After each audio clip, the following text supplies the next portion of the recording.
Tes.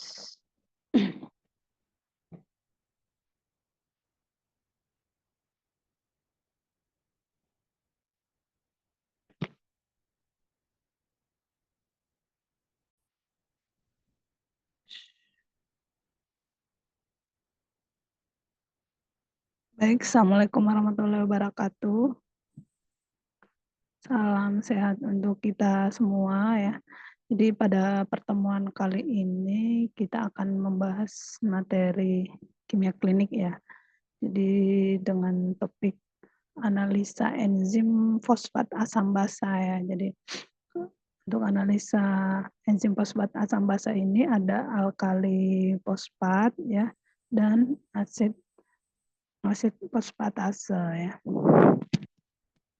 Jadi di sini ada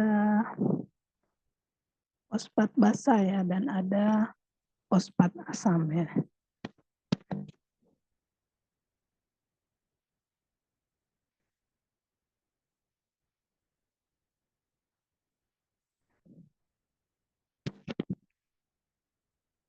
Jadi untuk fosfat asam ini ya, fosfat itu adalah enzim yang bertanggung jawab ya dalam hidrolisis ikatan fosfat ya pada berbagai senyawa organik ya. Jadi khususnya protein, nukleotida dan fosfolipid ya. Jadi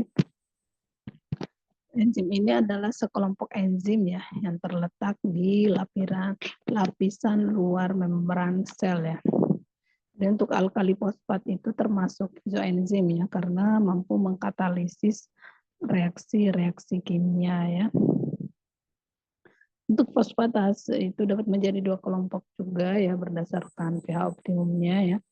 Jadi ada fosfatase asam dan fosfatase basa. Jadi itu kelompokan berdasarkan pH optimumnya ya. Jadi untuk fosfat asam basa ini memainkan peran penting ya dalam metabolisme fosfat ya. Juga dalam diagnostik klinis ya. Jadi peningkatan kadar enzim ini itu bisa menjadi indikator ya penyakit tertentu. Jadi termasuk di sini untuk gangguan tulang dan hati ya. Jadi untuk fosfatase itu bekerja optimum ya. Untuk fosfat basa ini ya, optimumnya itu bekerja pada pH 8 sampai 10 ya. Jadi biasanya ditemukan di jaringan seperti tulang, hati, ginjal maupun plasenta ya. Jadi di organ hati ya untuk alkali fosfatase itu adalah sistosilik ya dan hadir dalam membran kanalikuli hepatosit ya. Jadi untuk alkali fosfatase juga muncul dalam penurunan konsentrasi dalam plasenta, mukosa ileum ya, ginjal, tulang, hati ya. Dan sebagian besar alkali fosfat itu lebih dari 80% ya dilepaskan dari hati dan tulang ya dan jumlah kecil dari usus ya. Jadi kalau fosfatase asam ya itu optimumnya bekerja di pH rendah ya antara 4 sampai 6 ya. Dan biasanya ditemukan di berbagai jaringan tubuh ya. Seperti di lisosom ya. Jadi di lisosom ini tempat enzim ini berperan ya dalam degradasi komponen seluler ya. Jadi untuk aktivitas enzim ini ya, meningkat dalam kondisi patologis tertentu ya seperti kanker prostat ya, penyakit tulang, gangguan lisosom ya. Jadi menjadi pertanda klinis ya untuk diagnosis penyakit-penyakit tertentu ya. Untuk fosfatase asam itu merupakan enzim ya yang banyak terlibat dalam proses degradasi biomolekul ya di lisosom ya. Bisa berperan sebagai berbagai patofisiologi ya, seperti pada kanker prostat maupun pada gangguan tulang.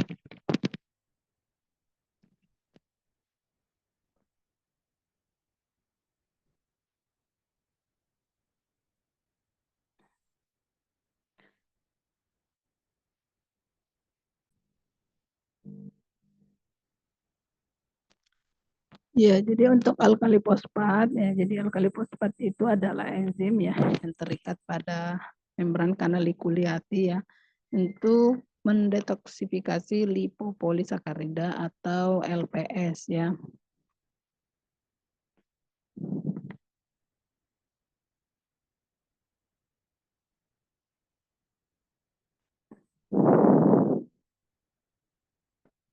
Untuk strukturnya ya, jadi untuk struktur ALP ini itu terdiri dari 2 monomer ya, jadi kompleks protein yang tersusun dari 2 molekul ya, jadi ini ada monomer A dan B ya. Ini setiap monomer ini ada 484 residu ya, 4 atom logam, 1 ion fosfat, dan 603 molekul air ya. Ini bisa kita lihat contoh gambarnya ya. Jadi untuk monomer ini dihubungkan oleh sumbu kristal ya, 2 kali lipat ya. Jadi pada orang dewasa kadar RP itu berasal dari hati ya. Sedangkan untuk anak-anak sumber utamanya itu adalah pada tulang ya. Jadi untuk ALP ini biasanya ditemukan di tulang ya, usus ginjal plasenta ya. Dan enzim ALP plasenta itu hadir dalam jumlah kecil ya di serum normal dan diekspresikan oleh sel kanker sebagai isoenzim reagen ya. Jadi menjadikan penanda potensial untuk kanker gonad maupun urologis ya.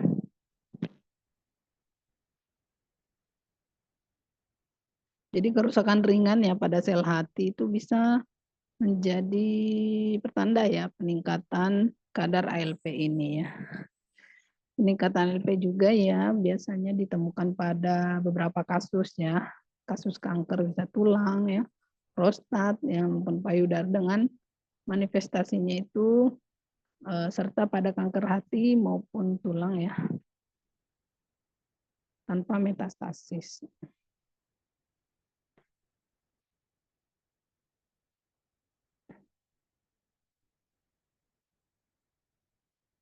Jadi untuk sebenarnya untuk fosfat asam basa itu memiliki peran penting ya dalam berbagai proses fisiologis tubuh ya, terutama yang berkaitan dengan metabolisme tulang dan fungsi hati. Fosfat asam itu bekerja optimal pada pH rendah ya, dan biasanya ditemukan pada lisosom, tulang, prostat, dan sel darah merah ya. Kalau APC ya, enzim acid fosfatase ya, itu memiliki peran penting dalam pemecahan fosfat ya dari molekul organik ya selama proses pencernaan lisosom serta dalam resorpsi tulang oleh osteoklas ya. Jadi di dalam darah ya kalau alkali fosfatase itu enzim ini adalah enzim yang membantu pemecahan protein ya. Jadi tubuh menggunakan alkali fosfat itu dalam berbagai proses ya. Nah, terus untuk alkali fosfatase juga memiliki peran yang penting ya dalam fungsi hati maupun perkembangan tulang ya. Jadi biasanya untuk alkali fosfatase yang abnormal itu berkaitan dengan hati, tulang maupun kantong empedu ya. Sekarang kita masuk ke asid fosfatase ya. Untuk asid fosfatase ini atau ACP ya, jadi merupakan enzim ya. Enzim yang berfungsi untuk menghidrolisis ester ya. Nah, ester fosfat melepaskan fosfat dari senyawa organik ya. Jadi untuk enzim ini biasanya bisa ditemukan ya dalam berbagai jaringan ya, jaringan tubuh seperti di hati, tulang, jaringan lain ya, dan juga memiliki peran penting ya dalam proses metabolisme fosfor ya, serta regulasi aktivitas seluler ya.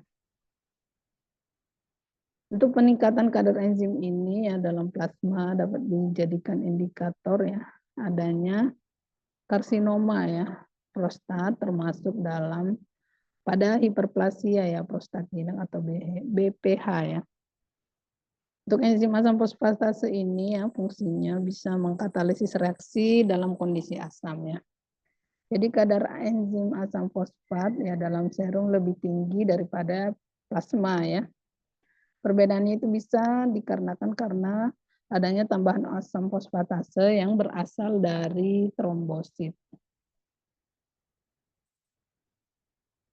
Ya, jadi di sini bisa kita lihat ya dari struktur ya, yang bisa kita lihat gambar dari gambar ini. Jadi untuk asam fosfatase ini ada strukturnya terdiri dari 2 domain utama ya. Jadi pertama itu yang berikatan dengan asam lemak ya. Jadi fungsinya itu mengikat dan memindahkan asam asam lemak ya. Jadi domain penghubungnya itu memberikan fleksibilitas ya. Jadi untuk ACP ini mengandung gugus ya, gugus fosfopantoten ya yang terikat pada residu serin ya.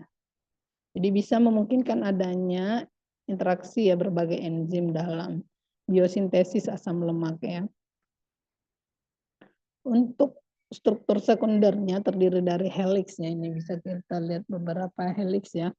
Helix alfa ya dan lembaran beta ya, yang berkontribusi pada stabilitas dan fungsinya dalam metabolisme lipid ya. Jadi ini bisa kita lihat gambar ini adalah struktur protein dari ACP ya. Ya, kalau kita berbicara patofisiologi ya,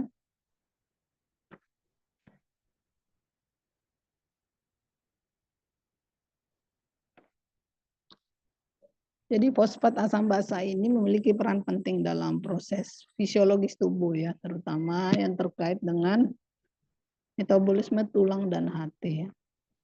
Untuk fosfat asam itu biasanya bekerja pada pH rendah ya, dan fungsinya itu memecah fosfat ya dari molekul organik selama proses pencernaan lisosom ya, serta dalam reabsorpsi tulang ya, reabsorpsi tulang oleh osteoklas ya.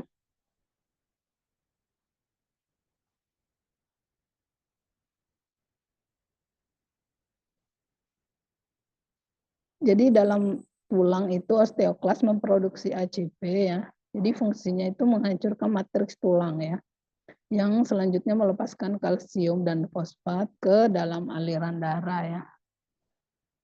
Untuk peningkatan kadar ACP ini biasanya berkaitan dengan kondisi seperti penyakit Paget ya, metastasis kanker ke tulang ya, ataupun gangguan prostat ya, seperti kanker prostat ya. Jadi untuk ACP sendiri itu memiliki peran penting ya dalam pemecahan fosfat ya dari molekul organik selama pencernaan lisosom ya. Sedangkan dalam tulang ya, ini digunakan untuk menghancurkan matriks tulang ya untuk ACP ini ya.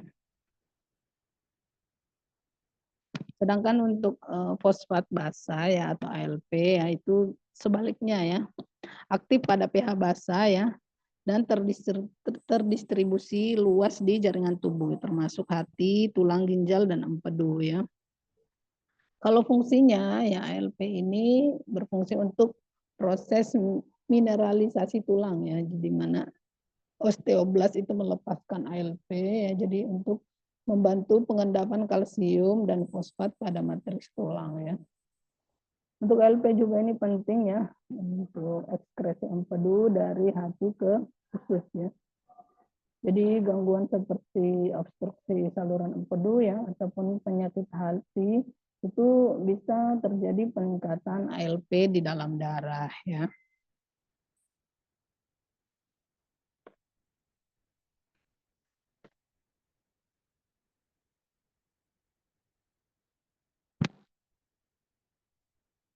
Untuk peningkatan kadar ALP atau implikasi penyakit dari ALP ini nanti kita akan bahas pada interpretasi ya.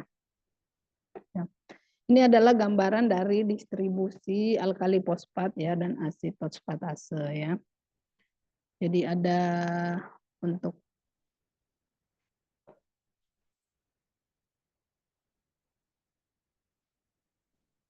jadi untuk ALP itu ya, untuk ALP ya, terdistribusi di berbagai organ tubuh ya. Jadi beberapa organ dan sistem ini ya, di mana isoenzim dari LP ini bisa kita temukan di hati ya. Jadi isoenzim LP yang berasal dari hati diproduksi oleh sel-sel hati dalam saluran empedu ya. Jadi normalnya ini ya LP hati itu dilepaskan melalui sekresi empedu ke dalam usus ya.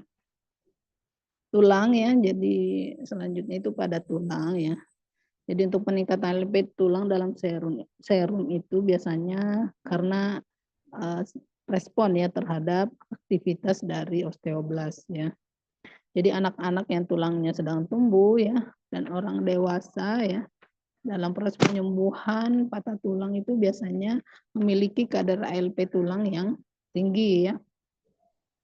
Selanjutnya pada plasenta ya. Jadi pada plasenta itu kadar ALP bisa meningkat pada wanita hamil ya. Jadi biasanya pada trimester ketiga. Jadi trimester akhir ya pada kehamilan ya.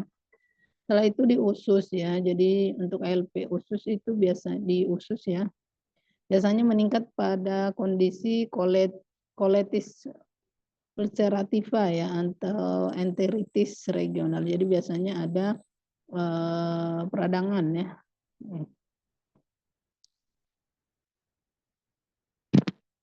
Selanjutnya kita nih bisa kita lihat ya. Untuk ACP itu ya, untuk asam fosfat itu ya, juga ada beberapa organ ya. Jadi pertama itu di prostat ya. Jadi biasanya ditemukan konsentrasi tinggi pada kelenjar prostat ya. Jadi ini perannya sebagai spermatogenesis ya. Jadi bisa menjadi penanda ya penyakit prostat ya. Terus pada tulang ya, bisa kita lihat bone marrow ya, jadi pada tulang ya. Jadi itu dihasilkan, ACP ini dihasilkan oleh osteoklas ya selama proses resorpsi tulang ya. Jadi biasanya fungsi utamanya di sini adalah pada metabolisme tulang ya. Jadi dihasilkan oleh osteoklas ya. Terus pada hati ya, pada hati ini jadi biasanya untuk ACP dalam jaringan hati ya, ini biasanya terlibat dalam proses metabolisme ya. Jadi untuk fosfat asam basa, asam ini berperan dalam proses metabolik di hati ya. Walaupun sebenarnya isoenzim ini lebih banyak pada tulang dan prostat ya. Di mana lagi itu pada RBC ya, red blood cell ya, atau platelet ya. Jadi di sini sel darah merah ya. Terdapat dalam sel darah merah. Jadi fungsinya di sini untuk penghancuran dalam proses penghancuran sel ya. Jadi terdistribusi berbagai jenis ya dan berkontribusi terhadap aktivitas lisosom ya. Terus untuk sel lisosom di sel lisosomal ya. Ya, jadi terdapat juga di dalam lisosom ya. Jadi biasanya fungsinya di sini sebagai proses dalam proses pencernaan seluler ya. Jadi untuk fosfat asam ini biasanya akumulasinya di lisosom ya dan terlibat dalam proses pemecahan senyawa fosfat.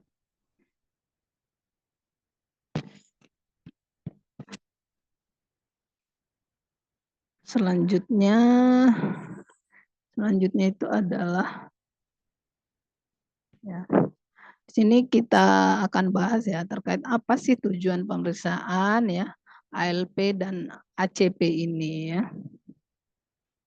Jadi untuk tujuan dari pemeriksaan ALP dan ACP ini ya pertama itu untuk mengetahui ya prosedur pemeriksaan ya fosfat asam dan basa ya. Kedua itu untuk mengetahui kadar fosfatase asam dan basa dalam tubuh ya. Selanjutnya itu untuk membantu mendiagnosis penyakit hati dan empedu ya maupun gangguan tulang ya. Untuk fosfatase basa ALP ya dan untuk mendiagnosis memantau pengobatan kanker prostat ya untuk fosfatase asam ya ataupun ACP. Terus kita sekarang mengidentifikasi ya fungsi dari pemeriksaan ACP ya. ACP dulu ya. Jadi untuk ACP ini ya bisa digunakan ya untuk mengidentifikasi penyakit lisisnya sel darah merah ya.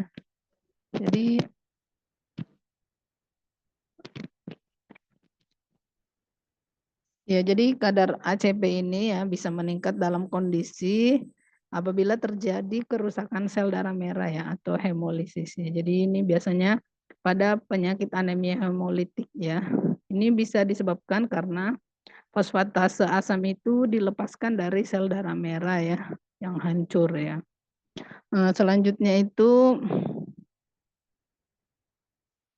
menilai kondisi gigi ya atau karies gigi ya. Jadi ACP ini dihasilkan oleh bakteri ya dalam rongga mulut ya dan berperan dalam perkembangan karies gigi ya. Jadi peningkatannya ini dalam air liur ya bisa berkaitan dengan karena kerusakan gigi ya. Terus digunakan juga untuk mengidentifikasi penyakit infeksi ya. Jadi beberapa penyakit infeksi seperti infeksi prostat ya. Ini istilahnya prostatitis ya. Jadi airan titis itu biasa pertanda peradangan ya. Dapat menyebabkan peningkatan kadar ACP di dalam darah ya. Terus selanjutnya terkait dengan diagnosis kanker prostat ya. Jadi untuk diagnosis kanker prostat ini ya jadi memang digunakan untuk deteksi dari kanker prostat ya. Jadi terutama pada kasus ya di mana kanker telah menyebar ya, metastasis ya. Jadi menyebar terutama ke tulang ya, jadi terutama ke tulang. Terus selanjutnya ya, adanya PSA ya atau prostat specific antigen ya sebagai marker ya kanker prostat yang spesifik ya. Jadi untuk ACP ini tujuan penggunaan ACP untuk ini sudah berkurang ya. Selanjutnya menilai penyakit tulang ya. Jadi untuk ACP ini yang meningkat pada penyakit tulang biasanya ya. Misalnya osteoklastoma ya. Jadi penyakit ini ya aktivitas perusakan tulang meningkat ya. Menyebabkan adanya pelepasan fosfatase asam ke dalam darah ya. Selanjutnya bisa berfungsi dalam pemantauan penyakit ya atau penyimpanan lisosom ya. Jadi untuk fosfat asam juga itu berperan dalam lisosom ya atau struktur seluler yang bertanggung jawab untuk pencernaan material di dalam sel ya.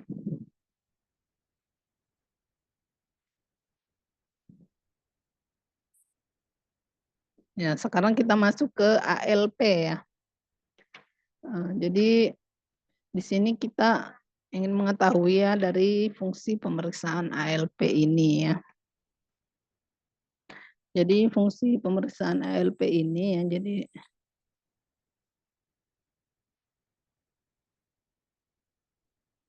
jadi sebenarnya untuk pemeriksaan ALP itu merupakan tes darah ya, jadi mengukur kadar enzim ALP dalam darah ya. Jadi untuk enzim ini banyak ditemukan pada hati ya, saluran empedu, tulang, ya, jaringan tubuh lainnya. Jadi di sini fungsinya itu pertama mendeteksi gangguan hati dan saluran empedu ya. Jadi kadar ALP ini biasanya menunjukkan adanya masalah pada hati ya, seperti sirosis, hepatitis ya, ataupun karena adanya penyumbatan saluran empedu ya, tumor ya. Jadi untuk enzim ALP ini diproduksi oleh sel-sel ya yang melapisi saluran empedu ya. Jadi bisa meningkatkan ALP ya ataupun menandakan adanya obstruksi ya atau masalah pada saluran empedu. Selanjutnya yaitu sebagai diagnosis gangguan tulang ya. Jadi perannya di sini ya sebagai dalam hal pembentukan tulang ya. Jadi kadar yang tinggi menunjukkan adanya penyakit tulang ya seperti osteomalacia ya atau pelunakan tulang ya ataupun tumor tulang. Untuk anak dan remaja itu biasanya peningkatannya alami ya karena memang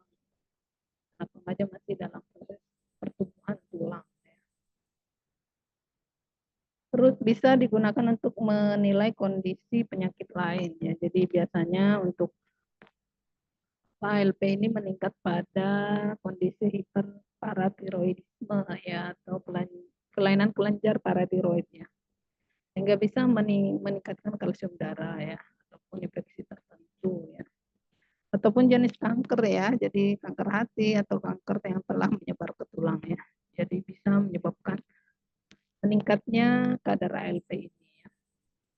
Untuk pemantauan pengobatan tertentu ya, jadi pemeriksaan ALP yang bisa digunakan untuk memantau respon tubuh terhadap pengobatan ya, pada pasien dengan indikasi penyakit hati maupun tulang ya.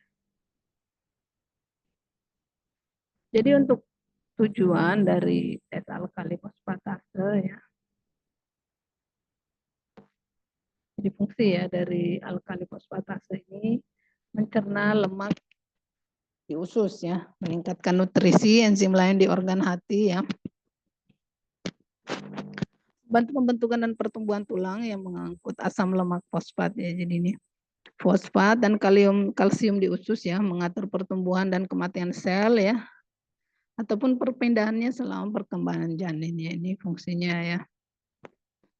Ya, jadi indikasinya ya di sini ataupun gejala klinisnya ya, adalah sering muntah, kulit dan mata menguning ya, merasa mual terus-menerus, udah merasa lelah ataupun lemah ya, urin yang lebih gelap dari biasanya ya, sakit dan pembekakan pada perut ya, dan penurunan berat badan yang tidak diketahui penyebabnya ya.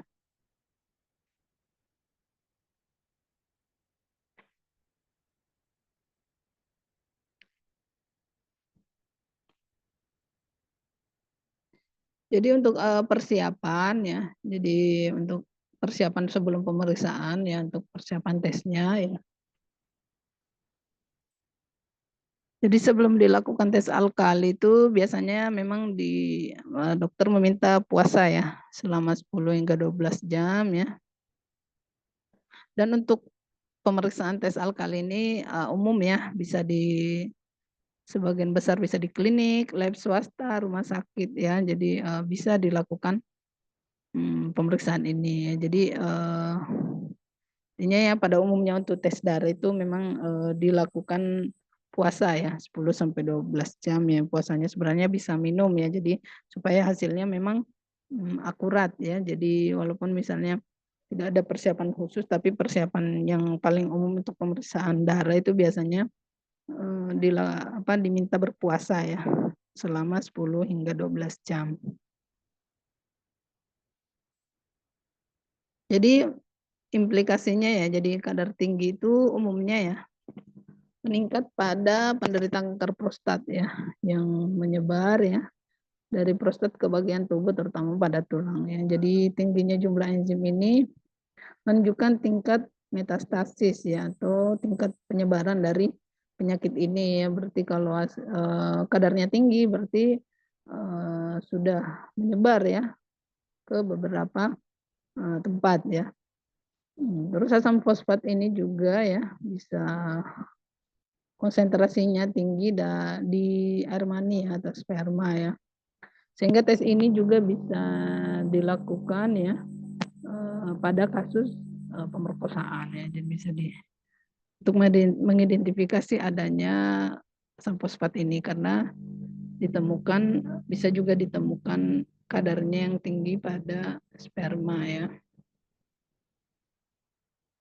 Jadi untuk asam fosfat di sini bisa ditemukan ya dalam berbagai jaringan tubuh ya, termasuk hati, sel darah merah, sentulan trombosit ya. Jadi hanya pada umumnya banyaknya itu ditemukan pada kelenjar prostat ya, berupa isoenzim ya, atau asam fosfat prostat ya. Jumlah asam yang tinggi juga bisa terdapat dalam sel darah putih ya, terutama pada sel mono ya, bentuk dewasa dari misalnya makrofag ya, dan kelenjar getah bening ya, yang fungsinya di sini untuk diagnosis gangguan sistem limfatik ya, dari HCL atau hairy cell leukemia ya. Sedangkan untuk asam fosfatase ini merupakan enzim hidrolitik lisosom ya. Jadi apabila terjadi peningkatan konsentrasi ya, bisa menjadi pertanda atau indikasi dari penyakit-penyakit tertentu ya, seperti penyakit Gaucher ya, ataupun penyakit Niemann-Pick.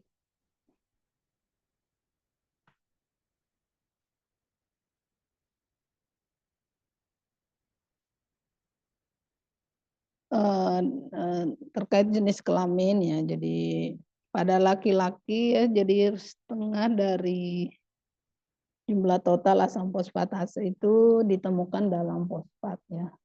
Sedangkan sisanya itu bisa ditemukan dalam hati, limpa, sel darah merah ataupun sumsum tulang ya.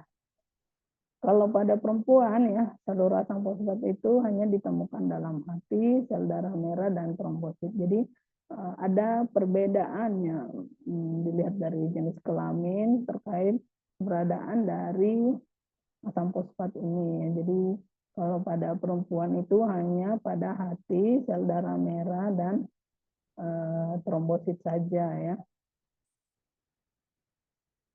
Nah, kalau laki-laki ya banyaknya ditemukan dalam prostat ya. Untuk indikasi pemeriksaan ya, jadi tes ini dilakukan untuk diagnosis kanker prostat ya maupun kelainan-kelainan prostat ya. Jadi memprediksi kambuhnya kanker prostat ya setelah operasi pengangkatan prostat ya. Selanjutnya itu sebagai evaluasi efektivitas androgen ya, deprivation therapy atau ADT dan prostat spesifik antigen PSA test ya yang dilakukan pada waktu yang bersamaan ya. Ya jadi untuk interpretasi ya, interpretasi hasil ya untuk ALP ini ya biasanya pada dewasa 42 sampai 136 ya unit per liter, anak-anak 40 sampai 115 unit per liter ya. Jadi untuk interpretasi ini nilai normal itu juga tergantung dari manual kit ya, karena biasanya kita menggunakan regen ada manual kitnya itu sudah ada apa introduction sampai ke hasil. Jadi tergantung dari manual kit ya. Jadi masing-masing biasanya lab-lab juga berbeda tergantung dari regen yang digunakan. Jadi ini secara umum ya untuk interpretasi LP ini ya. Jadi biasanya LP ini ya biasanya peningkatannya bisa 5 kali ya, lebih dari 5 kali dari nilai normal ya. Biasanya itu pada kasus obstruksi saluran empedu ya, sirosis bilar ya, osteotitis ya, deformans ini peradangan, sarkoma osteogenik ya, penyakit Paget dan hiperparatiroidisme ya. Hiperparatiroid juga bisa terjadi peningkatan ALP ini ya. Dan peningkatannya 3 sampai 5 kali lipat ya pada kasus granulomatosa ya atau infiltratif hati ya. Penyebaran tumor ke tulang ya, penyakit tulang ya, osteomalacia ya. Sirosis aktif ya, hepatitis virus hepatitis ya, sebelum peningkatan bilirubin ya maupun riketsia. Dan bisa peningkatannya itu kurang dari 3 kali pada hepatitis kronis ya, sirosis dan penyakit jantung kongestif ya. Ya, jadi untuk peningkatan ya kadarnya itu bisa pada kanker prostat ya, di sini hipertrofi jinak dari kelenjar prostat ya, prostatitis, mieloma ya, penyakit tulang ya, hepatitis ya, hiperparatiroidisme, metastasis ke tulang ya, multibone tumor ya, jadi tadi juga sudah disebutkan ya, sickle cell crisis atau penyakit sel sabit ya, essential thrombocythemia ya, jadi ET ya, kelainan lisosom ya, ini penyakit Gaucher ya, penyakit ginjal ya, penyakit hati ya, penyakit hati ini misalnya sirosis ya, maupun hepatitis dan pada kasus pemerkosaan ya. Jadi untuk hasil pemeriksaan ya, kadar alkali fosfatase itu tergantung dari usia ya, tadi udah sebutkan ya. Ada perbedaan juga ya dari jenis kelamin maupun usia ya. Jadi kondisi klinik dari kadar alkali fosfatase ini meningkat pada serum atau plasma ya apabila ada gangguan hati ya seperti ada sirosis, hepatitis ya, fatty liver ataupun ada keganasan ya atau kanker ya. Kadar alkali fosfatase juga bisa menurun ya pada kondisi hipertiroidisme itu biasanya ALP-nya menurun ya. Sedang obat-obatan untuk kadar alkali fosfat ini meningkat dalam serum atau plasma itu bisa juga pengaruh dari obat albumin intravena ya maupun antibiotik. Jadi obat-obatan juga bisa memberikan pengaruh ya terhadap peningkatan kadar alkali fosfatase ini ya. Untuk masalah klinisnya atau gejala klinik ya, tanda dan gejala ya dari penyakit hati ini penyakit kuning ya, nyeri perut atau pembekakan terutama di sisi kanan ya, dan mudah memar ya. Untuk tanda dan gejala gangguan tulang itu bisa meliputi nyeri tulang ya, atau nyeri sendi, kondisi sakit ya, yang biasanya meliputi tulang rawan, tulang ligamen ya, ataupun otot ya, tulang membesar ya, dan atau berbentuk tidak normal ya, dan meningkatnya frekuensi patah tulang. Jadi untuk sebelum masuk ke pemeriksaan ya, jadi ini adalah pemeriksaan dari alkali fosfat ya, dan kemarin juga sudah dilakukan praktikum ya untuk praktikum alkali fosfat ya. Jadi alkali fosfatase ini mengkatalisis ya dalam media alkali ya karena pH optimumnya itu pada alkali ya, kondisi basa ya. Yang mentransfer P-nitrophenyl fosfat ya menjadi P-nitrophenol ya. Jadi kenaikan P-nitrophenol ini bisa diukur secara fotometrik ya dengan panjang gelombang serum maksimumnya itu adalah 405 nm ya dan sebanding dengan aktivitas alkali fosfat dalam sampel ya. Adalah prinsipnya ya. Untuk persiapan ya, jadi untuk persiapan, jadi alkali fosfat itu untuk pemeriksaannya bisa menggunakan spesimen ya berupa serum ataupun plasma heparin ya. Pemeriksaan alkali fosfat juga di sini biasanya menggunakan sputum ya, karena bisa mempertahankan kadar enzim alkali fosfat tetap stabil ya. Untuk pemeriksaan alkali fosfat ya tidak diperkenankan menggunakan antikoagulan ya, plasma sitrat ya, oksalat maupun EDTA ya karena bisa mempengaruhi reaksi ya dengan mengikat kofaktor ZN ya atau seng ya dan bisa menyebabkan inaktivasi si enzim ya yang irreversibel sehingga aktivitas enzim alkali fosfat itu tidak dapat diukur ya. Jadi untuk plasma heparin ya bisa ya satu-satunya antikoagulan ya yang bisa digunakan ya karena plasma heparin ini tidak mempengaruhi reaksi ya. Jadi aktivitas enzim alkali fosfat tetap terukur. Jadi kalaupun tidak bisa menggunakan serum ya berarti menggunakan plasma yaitu plasma heparin saja ya. Tadi tidak bisa menggunakan plasma sitrat ataupun oksalat ataupun EDTA ya. Ini adalah prosedur ya pemeriksaan ya. Ini sudah sesuai dengan alat dan bahan yang digunakan pada saat ya. Jadi ada spui, tourniquet ya, tabung sentrifus, tabung serologi ya, sentrifus, rak tabung ya, mikropipet 1000 ya, 1000 mikron, mikropipet 20 mikron, stopwatch ya, water bath, temperatur suhu ya, spektrofotometer ya, tempat limbah. Bahannya itu yellow tip, blue tip ya, yellow tip ini yang untuk 20 mikron ya, dan blue tip ini untuk 1000 mikron ya, jadi sampel serum ya, monoregen ya, berarti monoregen ini yang udah campuran ya dari regen R1 R2 ya. Kapas tisu label ya Aquades alkohol swab 70% ya untuk proses desinfeksi ya. Untuk peranalitiknya ya, jadi kita seorang analis itu identik dengan kegiatan peranalitik, analitik dan pasca ya. Jadi peranalitik mencuci tangan dengan sabun ya, memakai APD dengan lengkap, menyiapkan alat dan bahan yang digunakan untuk sampling ya. Dilakukan sampling ya yang didiamkan sehingga muncul sedikit serum pada darah. Jika sudah ya di darahnya disentrifus 3000 rotasi per menit selama 5 menit ya. Selanjutnya dilakukan pemisahan serum dengan darah ya. Di tahap analitik kita akan membuat larutan monoregen ya. Jadi perbandingan regen ya, regen di sini satu berbanding satu dengan regen 2 ya.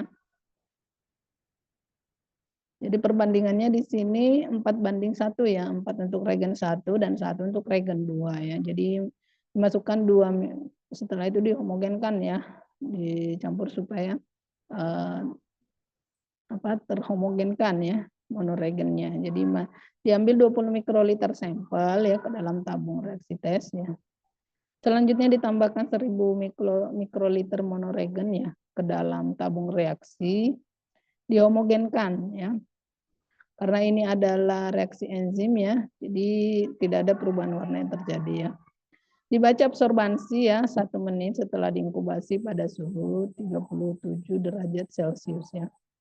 Dan bisa membaca dan selanjutnya membaca lagi absorbansi ya setelah menit ke-1, kedua dan ketiga ya. Pasca analitiknya ya, itu adalah interpretasi hasil ya, menginterpretasikan hasil ya dan mencatat hasil ya. Jadi untuk ketiganya ya, membersihkan alat dan bahan ya untuk membuang limbah sesuai tempatnya, melepas APD dan mencuci tangan ya. Ya, ini adalah gambaran hasil pemeriksaan ya. Jadi hasil yang tertera di sini ya adalah 44,59 unit per liter ya.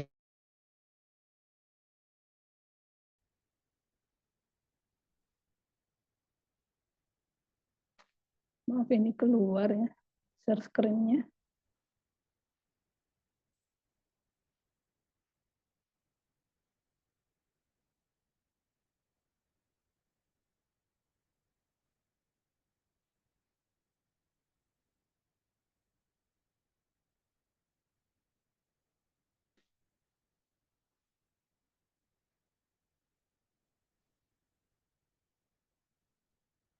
Ya, ini adalah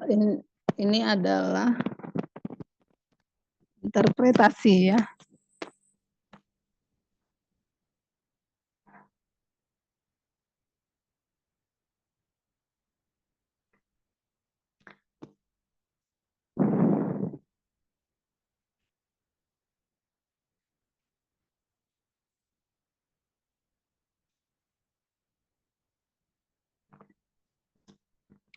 Ya, jadi ini adalah interpretasi ya, interpretasi dari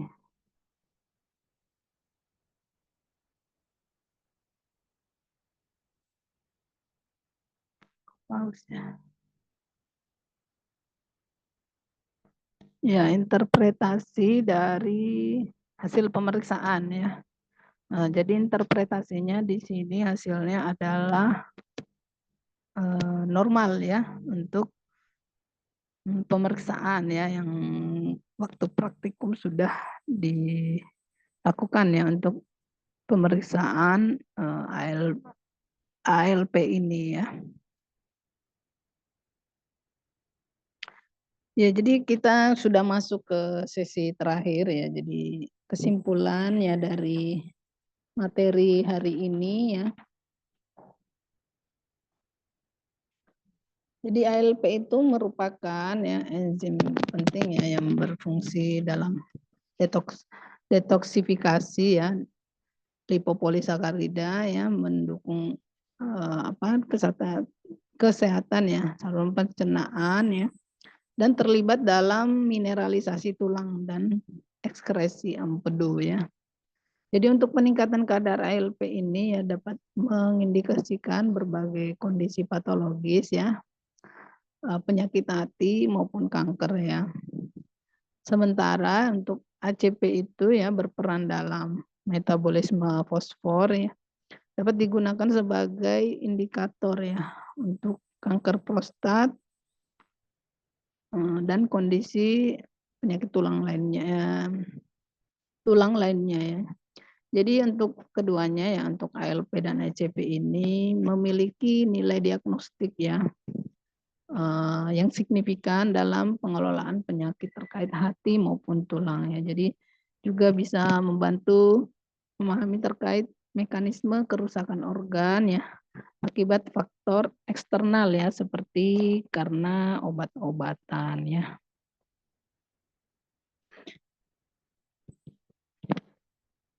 Jadi mungkin ya untuk kita sudah sampai di sesi kesimpulan ya, berarti untuk materi hari ini ya sudah selesai ya.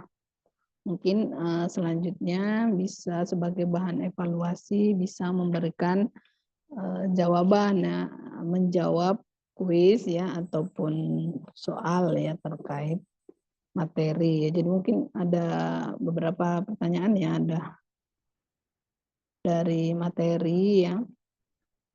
Materi ini mungkin bisa dijelaskan ya, apa itu alkali fosfatase ya dan asid fosfatase ya. Apa fungsi utamanya di dalam tubuh ya. Terus apabila implikasi peningkatan ya, itu implikasi peningkatan dari enzim ini ya, itu menunjukkan diagnosa penyakit apa saja ya. Yang bisa dijelaskan ya. Mungkin bisa juga dijelaskan ya perbedaan utama ya dari asid fosfatase ya dan alkali fosfatase. Mungkin bisa dibedakan ya berdasarkan lokasi ya, organnya bisa ditemukan di mana ataupun bisa dibedakan dilihat dari apa lokasi aktivitasnya ya, biasanya pada misalnya dilihat dari pH-nya ya, bekerja pada masing-masing pH-nya berapa ya. Terus lokasi ya, ditemukannya pada organ apa untuk ACP dan ALP. Ya mungkin untuk materi hari ini cukup ya. Semoga materi ini menjadi ilmu yang bermanfaat ya. Selamat belajar ya dan sampai bertemu pada pertemuan berikutnya ya. Mungkin untuk materi kali ini ya saya tutup. Wabillahi taufiq wal hidayah. Wassalamualaikum warahmatullahi wabarakatuh.